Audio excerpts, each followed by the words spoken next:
గోదావరి జిల్లాలో ఒక మహిళ ఇంటికి డెడ్ బాడీ పార్సిల్ ఉదంతం కొత్త మలుపు తిరిగింది.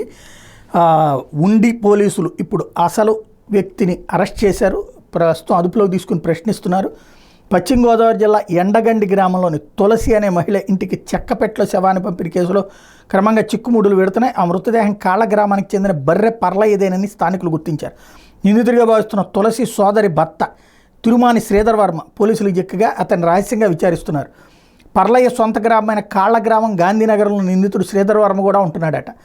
గ్రామంలో వివాదరహితుడిగా కలుపుగోలుగా ఉండే తమలో ఒకరైన పర్లయ్యని హత్య చేయడానికి గ్రామస్తులు కూడా జీర్ణించుకోలేకపోతున్నారు. అమాయకుడిని అన్యాయంగా చంపేశారని ఆగ్రహం వ్యక్తం చేస్తున్నారు.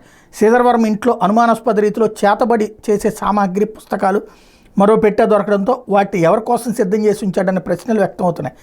అసలు అతడు చేసే వృత్తి ఏంటి, ఆదాయం ఎలా వస్తుంది, గంజాయి మూటాలతో ఏమైనా సంబంధాలు ఉన్నాయా తదితర విషయాల మీద పోలీసులు కూపిలాగుతున్నారు.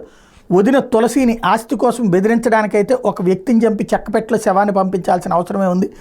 ఆ కుటుంబంతో ఎటువంటి సంబంధం లేని పర్లయ్యని ఎందుకు హత్య చేశాడు తదితర అంశాల మీద కూపిలాగుతున్నారు. పోలీసులు అడిగిన ప్రశ్నలకు అతడు దాటవేత ధోరణిలో సమాధానాలు ఇస్తున్నాడట.